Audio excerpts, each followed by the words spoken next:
Will Scouch makes his triumphant return to talk about Matthew Schaefer, why he could be the dude for the Sharks.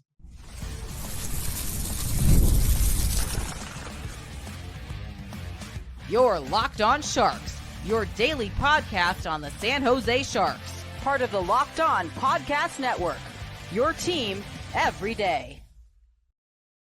Hello, welcome to Locked On Sharks, the premier hockey podcast covering your favorite team in the Bay Area. My name is JD Young, caretaker of the Reef, also the co-host of Locked On NHL. I want to thank you for making Locked On Sharks your first listen, probably part of the Locked On Net, where you cover your team every day. And if you want to be an everydayer, all you have to do is just follow along wherever you get podcasts, or you can watch on YouTube as well. And the one and only Will Scouch returns, where we do a draft profile on Matthew Schaefer, talk about why he could be potentially the last big piece for the Sharks in their draft as they continue to build up this rebuild. We'll talk about his fit, timeline, everything like that. Him and Sam Dickinson potentially. And we also get Will's thoughts on the 2025 NHL Draft. As he says, it's fine, quote unquote. So we'll get to all that here in just 1 second. And now we bring in some dude. Will Scouch, how's it going, buddy? I'm doing well. Life is good, hanging around. It's crunch time. We're in the home stretch. We're down to the last, less than 3 months. So, yikes. Okay. Yeah. It's getting real. It's getting real. That's what I'll say. An anxiety attack. Yeah. Real life right now. Once April hits, things happen real fast. It does. I think as the season winds down, I'm also oh my goodness, there's a lot of guys I still have to cover here, especially when you have a second first round pick and an early second round pick. That's a lot of people I'm going to potentially be talking about. So, but we're not talking about a guy like that. We are talking about the guy in this draft. Last year I had you on. We talked about Macklin Celebrity. Macklin Celebrity turned out pretty good for the Sharks. This guy, Matthew Schaefer, might be pretty good as well. So let's quick introduction. So Matthew Schaefer, defenseman for Erie, the OHL, 6'2", 183 pounds, left-handed. I know a lot of Sharks fans are saying we have 1,000 left-handed defensemen in our pipeline. What's one more at this point? So he's played this year 17 games, 7 goals, 15 assists, 70 shots on goal. He, of course, did get hurt at World Juniors. He is ramping up, might be back sometime in the playoffs here, especially if Erie and London maybe stretch out. But Will, as I ask everybody, what makes Matthew Schaefer such an intriguing prospect? Well, I don't know. I watched him today. I tracked another game of him today, and it's obviously very, very difficult with him because he was sick to start the year. He played some really impressive hockey, especially the last, I'd say, 5 to 10 games before the World Juniors. I thought he looked amazing at the World Juniors, and he got injured, and he's been out ever since. But I guess with Matthew Schaefer, I think he is I don't think it's like he's a franchise revolutionizing player, but I do think he is one of the better offensive sort of cowboy defensemen that we've seen in a few years. I think that this is a guy who brings a lot of really impressive offensive tools to the table, but it isn't just that sort of Lane Hudson, I do what I want, creativity, raw, pure skill thing. I think he's really, really smart with how he does all of these things and how he mixes his talents together. The skating ability and the skill and the agility is all great, I think. But the really interesting thing for me is how he uses it and how he sort of makes reads on the ice. He's not always going 100 miles an hour, but he picks good moments to sort of burst through players. And he just has a really, really good dynamic sense for the game. And I think a lot of his game is also just marked by efficiency. He's just an extremely, extremely efficient player.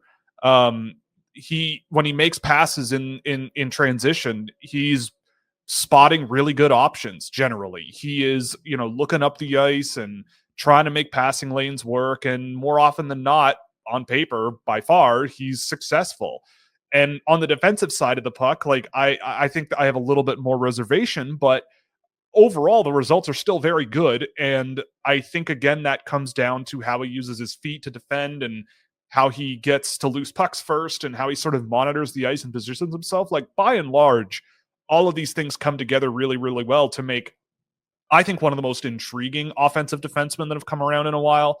He's also extremely young for this draft class. Like he is almost a full year younger than guys like Roger McQueen and Victor Eklund and Malcolm Spence. 2 weeks. If he's like 2 weeks more than later, like he's in the 2026 draft class. Right. Like he's a little bit older than Gavin McKenna, right? Like this is a young player. So I think that when you combine all of these things together, there's just a really, really impressive, I'd say pass heavy. Like he's a real talented and pass heavy player, and for good reason. Like he's a good puck carrier as well, like a really good one. But the passing is the hard part of the game a lot of the time, and he seems to be quite good at it. So something in there's a good player there. And and so if that makes sense, then that's what you get. So I wanted to you mentioned cowboy type defenseman. So what do you mean by that? Is he like out there with like a lasso and a 10-gallon hat? Is he like exactly? Yeah, he is pretty big too. I mean, so like so explain, what do you mean by that term, like a cowboy type defenseman? It does warrant an explanation, I think. I think there's a lot of different versions of that type of a player. I think more about when I use that phrase, more about a guy who's looking for offense, a guy who will take a little bit of risk, a guy who will, run the puck himself, go to the net himself, maybe jump the defensive zone a step quicker than maybe he should sometimes, and just sort of look for those chances to jump into the rush or run play up the ice or jump into the offensive zone and do those things, even if there might be a little bit of risk to it. And it's that sort of fearlessness and like confidence, I think, that he kind of embodies. So it's not so much like, I mean, there are other players in the past I've categorized as like cowboy style players because they are just reckless in their pursuit of offense, Carter Yakimchuk, come on down, it's baby. It is just a constant search for offense all the time, every shift, and that isn't always the best strategy, right? So you have to kind of learn how to walk the balance, and I think Schaefer does a very, very good job of doing that. But that's kind of what I mean. He's a guy who I think looks for offense and tries to generate a lot on his own and get the puck up the ice himself often and jump into the rush and jump into sort of scoring areas more often than a lot of other defensemen. I want to talk about his skating because when you talk to scouts and you talk to people about Matthew Schaefer skating, like it's up there, right? As like some of the best skate, especially in this draft class. You look at like the OHL coaches poll, right? Matthew Schaefer was up there among this top skaters and stuff. Does that like kind of help him too, especially when you're able to kind of make those risks? Just showing I'm just a better skater than anybody out here on the ice right now, and like that's going to go a long, long way, right? Yeah, I mean, I don't know if I would totally agree that he is like all around that level of skater, but I will also say though that kind of what we mentioned off the top of the show, it's sort of how he skates that I think is what's really impressive. Like it's with not his feet. Yes, he does. He skates with his feet, believe it or not.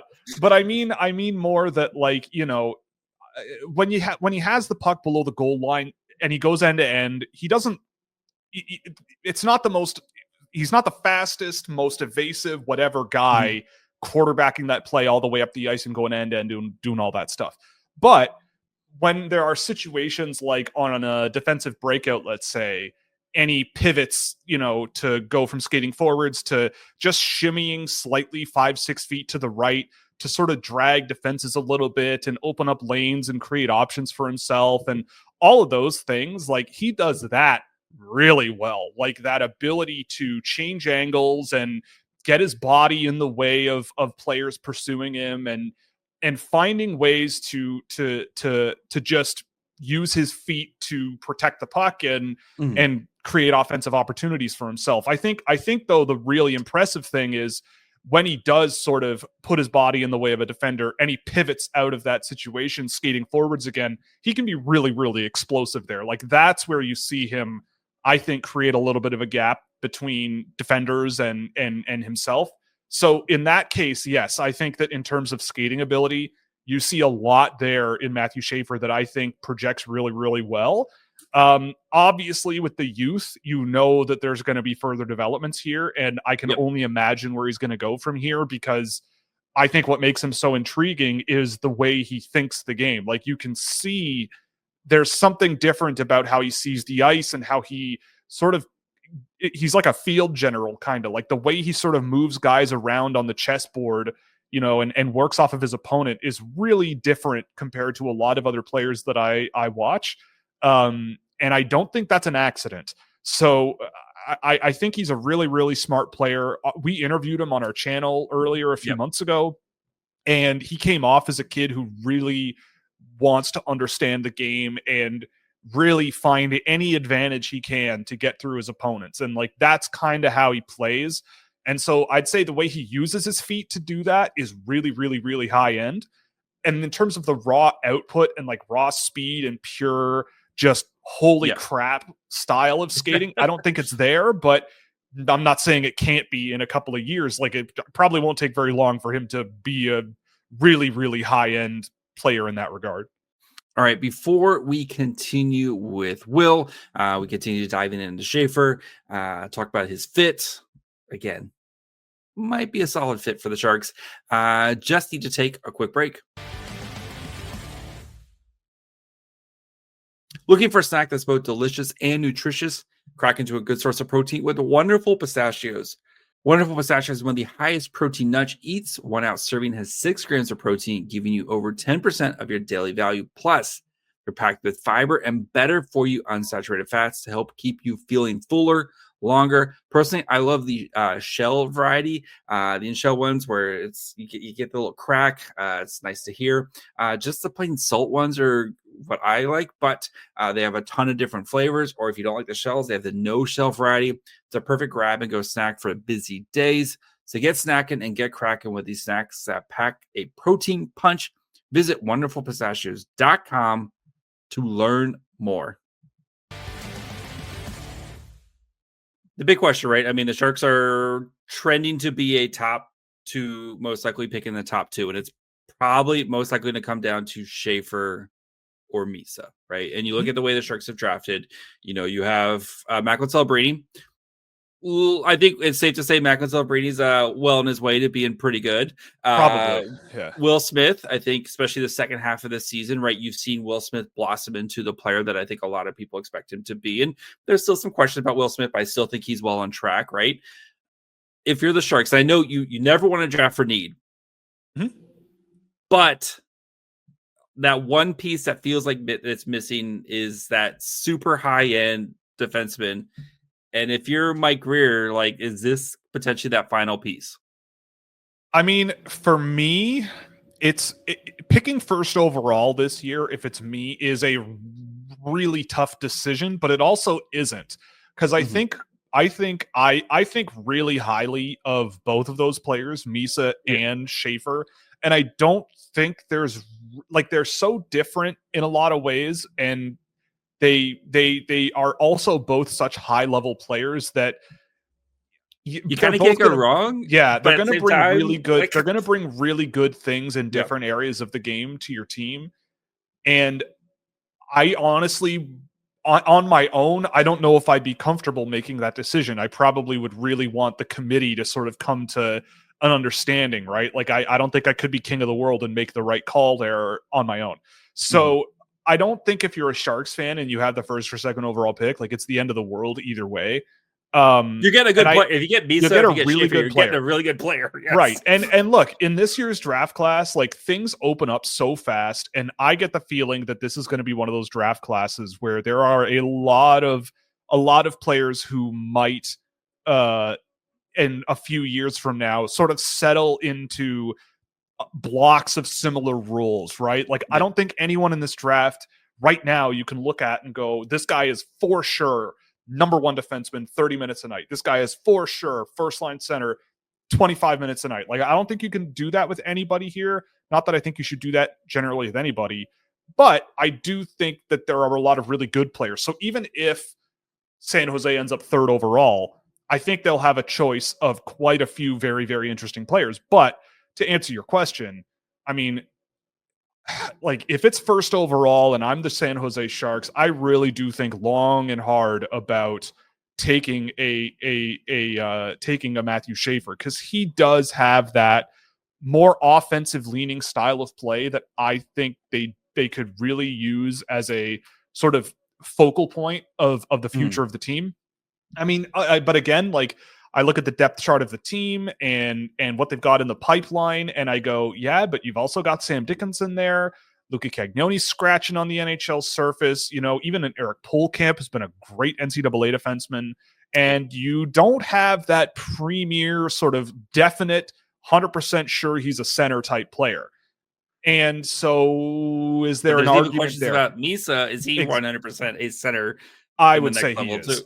I would be very I'd be very confident that that's what he's going to be, because he played the wing last year. I don't think he looked nearly as effective. Good. Yep. And I think his game is naturally suited to the center position. But I think I probably would go with Schaefer, just because having defensemen who can break the puck out like he can, who see the ice really well and are just reliable almost all the time. And I think that the holes in Schaefer's game can certainly be worked on. I have no doubt. I think I would lean that direction ever so slightly, just because he has that vision and that awareness and that sort of next level ability on the ice, especially considering how young he is, that I think is really good to have around, and could be a really, really, really good thing to have lying around somewhere on your team. And you mentioned the left-handed defenseman. He plays the right side too sometimes, right? Like this is a guy who I think could fill in on his offside. He's done it with Erie this year. So it's difficult to do. It's not an easy job, but it's possible. So maybe there's something there too. So I probably would lean Schaefer in this situation if I'm San Jose. And I think that there's a role for him there that they kind of need. You mentioned Dickinson, right? I know you've had slight reservations about Dickinson and maybe his upside, but still he's well on his way to being a high-end minute munching type of defenseman. And how high-end that is debatable, right? And the more I watch him, the more I kind of think of a Brent Burns, where he's going to 9 times out of 10, he's going to do something really awesome. And then that 1 out of 10 times, he's going to you're going to be like, what are you doing, dude? And that's kind of what I get from watching Sam Dickinson. And, he's just so athletically superior to basically anybody else he plays with. But do you think, though, if the Sharks do draft Schaefer, that opens up Dickinson to just kind of be like an extremely awesome either second guy or running your second pair unit, or like whatever you want to do with Dickinson, maybe just potentially unlocks what he could be doing? I mean, the thing I think is it gives you options, right? Like in terms of an NHL power play, when I think about Matthew Schaefer, do I think he could play on an NHL power play? Sure, right? Like I have no concerns about that. Could I see Sam Dickinson on an NHL power play? Definitely. So it would kind of come down to just finding out what works. Yeah. So for me, I look at Dickinson and I kind of go, yeah, I agree. I think there are gaps in his game. I've always sort of seen him as probably a middle pair guy, number 3, number 4 defenseman who, maybe can kill penalties, but just kind of goes out. Maybe you can put him on the power play, whatever. Yeah. There's something there with him in that regard. Whereas with a guy like Schaefer, I mean, could he be sort of a top pick? I think about Matthew Schaefer, and whenever I watch him, I see him go over the boards, and very rarely am I going, I did not like what you just did there. And whereas with Sam Dickinson, it was happening quite a lot last year. And I'll admit he's been better this year than he was last year for sure, which is obviously the hope. But for Schaefer, it's just that reliability and that dependability and that ability to control possession that I think, to me, might be that sort of, he could be a top pair guy.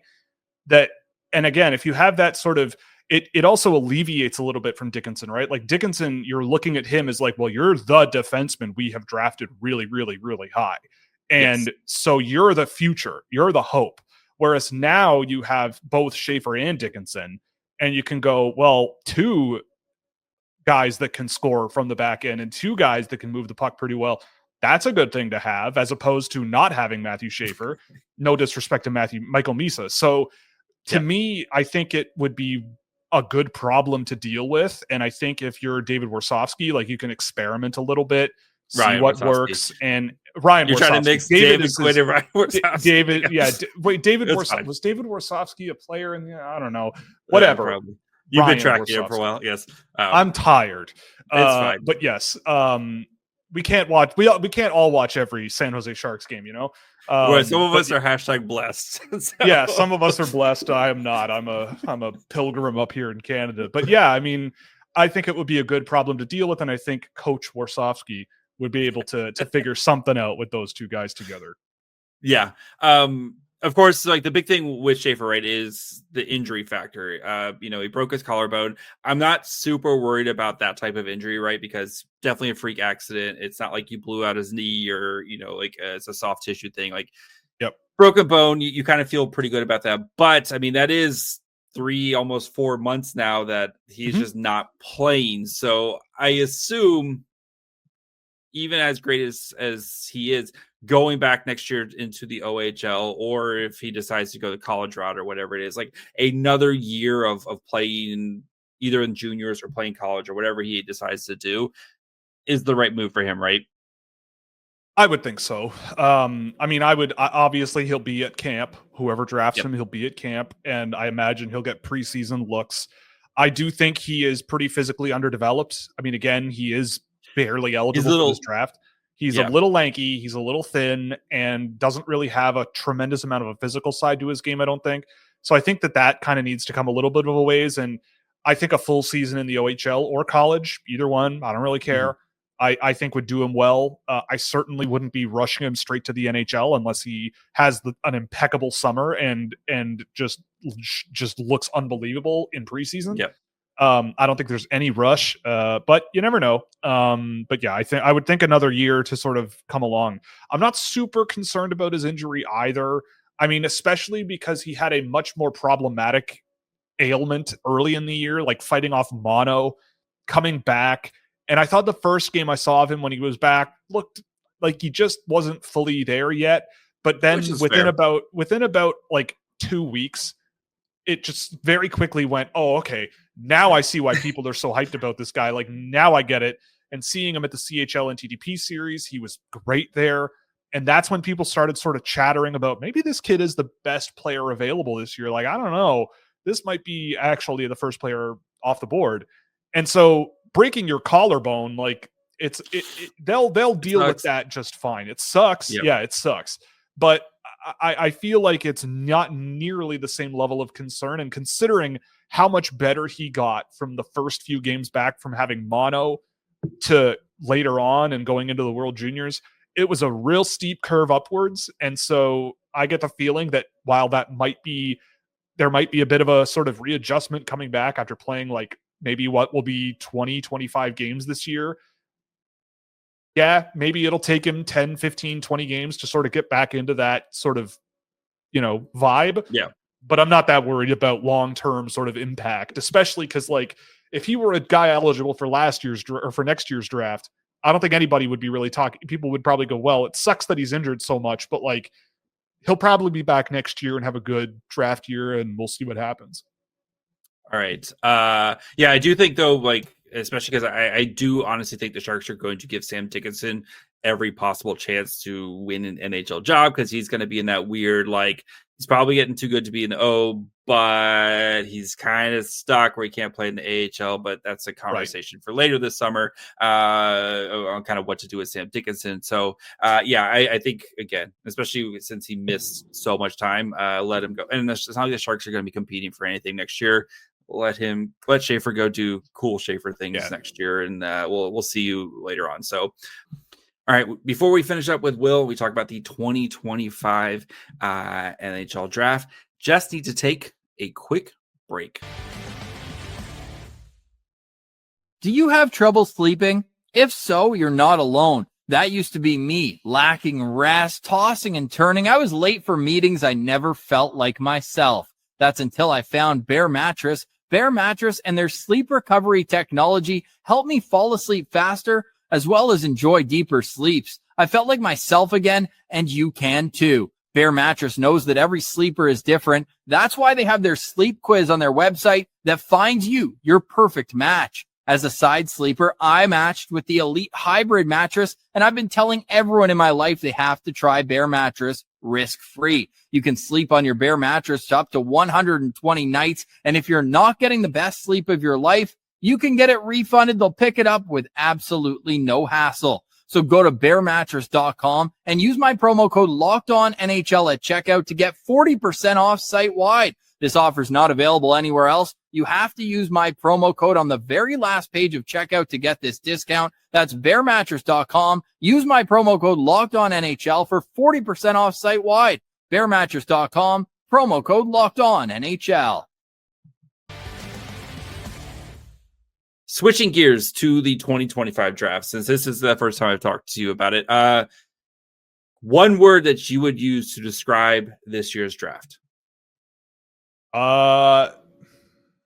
Great word. Fine. I'd say fine.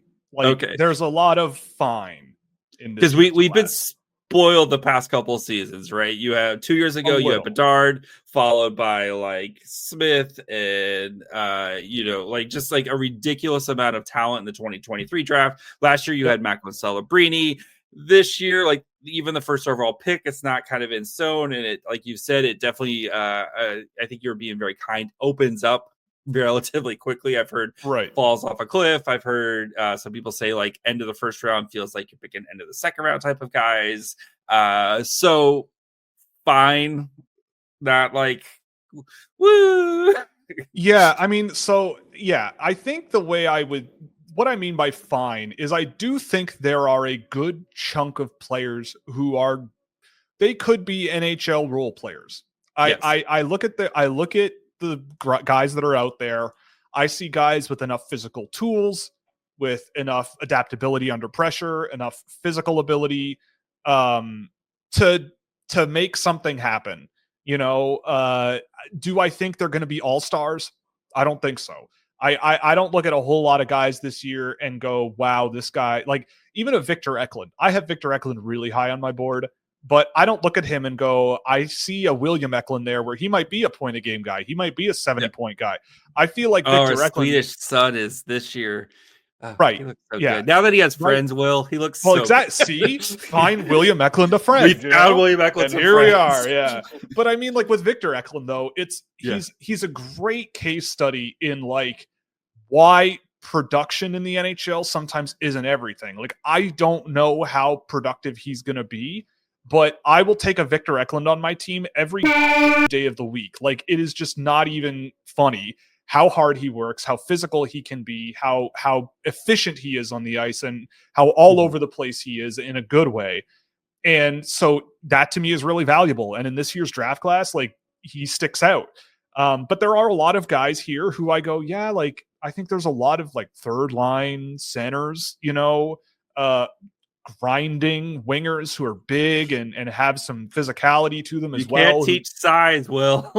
Well, I mean, but this year there are some good ones. Like, I do think that this year that there are some players that are on the bigger side of the equation that I think are really worth taking a look at. Lakovic and Smith and Martone and there's a bunch of them.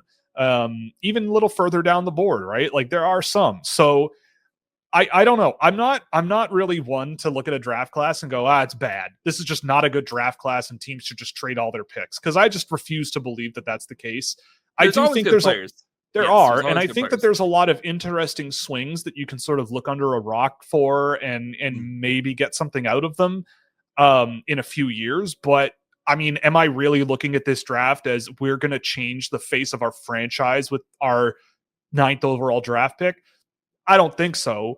But I think there are a lot of players here. When you look at them, you'll go, this guy could play an important role in your team. Is he going to be a guy that you never, ever, ever, ever want to trade and you want to keep until he's 40 years old, scoring 900 goals in his career? Probably not, right? Like, I'd be surprised, but I do think that there's when I mean open up, it sort of flattens out of like, well, you could take this guy or this guy or this guy, or And depending on what you want, like, it might all come out. It feels like wash. this is a draft. If you like a guy, just take him because with it being so, as you said, was so open. If you just like a guy, just take him at that spot. Right. Because there's probably I bet everybody's board is just gonna be so completely different this year compared to, if you probably ask 5 different teams and they're probably gonna have like a bajillion different answers on how to rank guys. Yes. So Well, one guy you feel like isn't getting enough attention. Ooh, there's a lot. I mean, I really do think there is a lot with Cullen Potter. Cullen Potter, Arizona State University, played center all year. I have been very interested in him since last season when he was with the NTDP. I will say I was very surprised that he left the NTDP so quickly and went straight to college hockey as a 2007, which is pretty rare. That is, it's pretty rare. Mr. Potter is, Harry Potter himself is playing hockey. But yeah, I mean, the thing about Cullen Potter is like he's starting to get a little bit more momentum now. I think the more that people are seeing him, and I mean, I will admit, like he is not big, right? Like he's 5'10", I think, and sure. But I think that in this draft class, like in terms of pure skill and speed and pace of play and excitement level, he is right up there pretty quick. And that's the type of player that I like to bet on for NHL success in the NHL draft, where it's just sort of like, I think at the very least, you're a guy who can go out there, push NHL defenders onto their heels with your speed and skill combination and challenge goaltenders. Like that's what I want you to do when you're out there. And I think that that's very, very valuable. And I always go back to a thought experiment with Cullen Potter, where I'm going, imagine a guy like Logan Cooley were playing in Minnesota in his draft year, right? Would he be a point per game NCAA player at 5'9" and maybe not the biggest guy in the world? Probably not, right? Like he probably would be up against the wall quite a lot in that year. Potter has come out, and I think he's had a really, really productive season. Scored more goals than James Hagens, therefore he's better. Of course, that's yes. Of course. Watch the game, nerds. Goals the only thing that counts.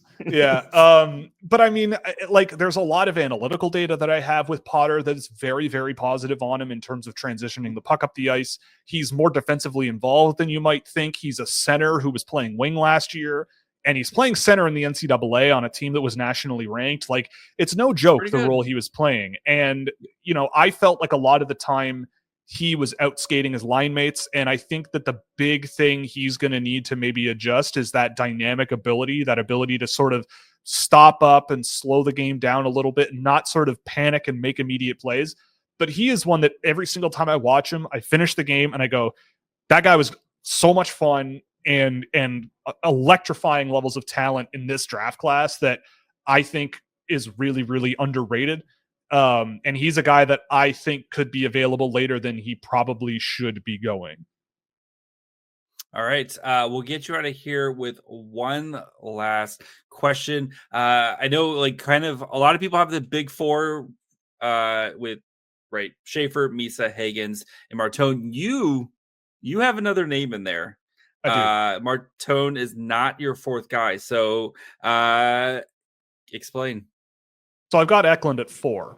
Number one, I am not at all sold that this big four is going to be how it goes 1, 2, 3, 4 in the draft. I am not sold at all. There is so much crap flying around already about who likes whom and where and why and whatever. So if out of the 4, you feel that like Misa and Schaefer probably the safest at 1, 2, or do you think Hagens comes in there? Or do you think like Hagens might be sliding down? I think Hagens might slide a bit. I think Hagens might be a guy that, like, I don't know. Like, there's a lot of chatter about him being underwhelming in the playoffs for Boston College. They did lose early in like every playoff situation they were in. I'm not saying I agree. I've got Boston College's thing, though. Like, I know. I'm not saying I agree, but I'm saying I think also too. You look at, Will Smith, who was just playing with the same guys, right? Yep. Much more productive guy, and I know, like, it's not fair, I think, to compare Smith and Hagens because I do think they are different players, but it's kind of hard to not be like, well, Will Smith, who's play with the same guys actually. And now you're playing with potentially, Ryan Leonard, who might be the Hobie Baker, probably I think the odds on favorite to win the Hobie Baker. Right? Little underwhelming. Right. I agree. And I think people look at a 5'10 center and go, if you're not Clayton Keller or something, it might be very, very difficult for you to do that. And even Keller doesn't really play center in the NHL. So the point I'm getting at is like, I would not like if you told me in April last year that the 1, 2, 3 was going to be Celebrini, Levshinov, Seneca, I would think that you were insane. And if you told me that a guy like Ivan Demidov was going to go 5th, I would fall out of my chair. I'd go, I can't believe that's going to happen, but it happened. So when I look at this year's draft class, especially, I go, I think nothing would really surprise me at this point. I mean, stuff would surprise me, but within a level of error bar, I think there's a lot that wouldn't surprise me. But I mean, with my own list, not Tyler Boucher going 10th. Yeah, that would be, that would be crazy. Seeing like like a Daniil Prokhorov go 5th overall, I'd go, oh my God, okay, here we go. But anyway, Boston doesn't know what to do with the top 5 pick this year. Well, I mean, hey, sort by size, right? But anyway, who's the biggest boy? Filter by size. Yeah. Also goes to college. Let's go. Right. Baby. Yeah. College kid going to Boston College, 6'8". Let's do it. Let's go. Sorry. But yeah, I mean, so I've got Eklund at 4. I've got Martone at 5. I love Porter Martone. I want to be very clear about that. I think he's a really, really talented player. A great kid. When we interviewed him, you can tell he has the personality of a leader. Like he's a guy that you want to play with, I think. And I think he's a guy that sort of unifies his line when he's on the ice. He's got some good size to him as well. He's not skilled. He is a very, very capable playmaker on the rush and in the offensive zone. He can do a little bit of everything, right? Like he's a very efficient player. Like there's not much he can't really do. The thing for me that I have a little bit of concern about is that translating to the NHL in a really, really productive way. I think on the power play or something, he'll be able to rip teams apart with just that ability. But I think that the pace of his game, he baits guys into applying a lot of pressure on him, and he doesn't quite have the quickness and the skill level to evade it a whole lot. But I mean, I don't think there's that many holes in his game. Whereas a guy like Victor Eklund, to me, like I always am thinking about the NHL playoffs. I don't give a crap about October, November, December guys who can score power play goals and end up with 80 points. Nothing matters to me unless you are a guy who shows up in the playoffs. And in the playoffs in the NHL, how are goals scored? Are they scored from shooting pucks from the top of the faceoff circle or the faceoff dot or whatever?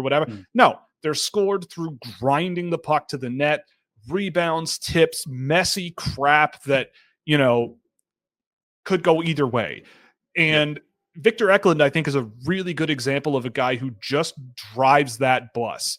He will challenge you in the neutral zone defensively. He will push the puck offensively. He's a great puck carrier. He's got good skill at a pretty high speed of skating.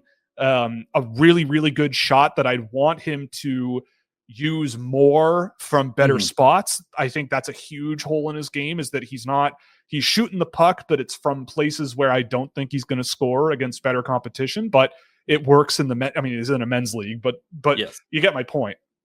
So for him, I look at him and I go, I love both players, and it's very close. Again, this draft opens up really, really quickly, and it becomes very, very close. But if I'm putting a guy over the boards in the playoffs as a winger, and it's like 1-0 with 2 minutes left in the game, am I going to win? Victor's going to drag. He's got that dog in him, I think Victor's going to drag the team to the finish line. Not that Martone won't. I'm not trying to say that he won't, but I just trust it a little bit more with him. The dog factor. That's obviously not saying that it can't happen with Martone too. If I was in a room with 10 other scouts and I wanted Eklund, 3 other people wanted Eklund, and 6 of them wanted Martone, I would go, fine, I'll go with the majority. I'm not, I go fine, but I don't want to play against this kid in the playoffs. So let's try to make that never happen. And let's go from there. But I love guys like Eklund. I think they are very, very, very, very, very valuable in the modern NHL era. Like, I don't care how big you are. I don't care how heavy you are. If you can play like a guy like Eklund and you bring it every night in the NHL like that, you're valuable, right? Like, look at Zach Benson in Buffalo. He is a little bit more of a skilled version of a guy like Victor Eklund, I think, and less of a shooter. Yep. But you see why Benson's in the NHL already. You see why he cracked that team so quickly. Granted, they're not that good, but you see why he's on the team, right? Like, you get it, right? So, I mean, even I know Macklin Celebrini is also the first overall pick, but like you see that in the Macklin Celebrini, right? That dog, like where he is just like, we're not going down without a fight, and like it doesn't matter the situation, and that's why Macklin Celebrini is soon going to be wearing the C for the Sharks, whether it's next year or the year after. There's going to be a C on his chest. So, Will, I've already taken up way too much of your time, buddy. Where can the people find you? Definitely. You can check me out at scouting.ca, where we've got a subscription service there. You can sign up and get access to all kinds of data tools and visualization tables and all kinds of fun stuff. We are working on our first draft guide ever. We're going to put something like that together with some of the data that I've got, and that's going to be definitely available around June, so you can stay tuned for that. You can also check me out, right, buddy? Yeah, oh yeah, don't worry, you're getting one. I'm going to hand deliver it with my little postman's outfit. It's going to happen. Yes. It's definitely way too small for my body, but that's only for your eyes. But anyway, you can also check me out on YouTube. You can go to Scouching. We do live shows Monday nights at 8 p.m. Eastern and Thursday afternoons at 2 p.m. Eastern. And you can fire questions at us all day, yell at me for my draft takes and all kinds of fun stuff. And we love to have some fun over there. So big stuff in the works between now and the end of June. We're going to have a lot of fun. We're doing a big live show for the draft this year instead of being there in person. So that's going to be a lot of fun as well. So looking forward to it. It's going to be a big few months. And I think that's a good starting point to get sucked into what I do. All right, Will, as always, a pleasure. Well, we'll try to get you back on here before things get too chaotic for you as soon. But you love me, so you're going to come back no matter what. So yeah, I'm going to come. I'm showing up anytime you want. You know, that's what I do, right? All right, bye, friend. All right. Of course, I want to thank Will for taking some time out to talk Matthew Schaefer. If you're, of course, a longtime Locked On Sharks fan, you know Will. You've been following him along. If you haven't, perfect time to get in with Will. Does a great job covering the drafts. One of the best out there. Not going to be our only draft profile. We'll continue to dive into drafts, especially with the season almost over here. We'll start to kind of shift our focus to the late end of the first, early second round, as the Sharks should have 2 picks in that range. So make sure you're following along wherever you get podcasts. And of course, you can watch on YouTube as well. Follow the show on Twitter, Facebook, and Instagram at Locked On Sharks. Follow me on Twitter and Blue Sky at My Fry Hole. Until tomorrow, bye, friends.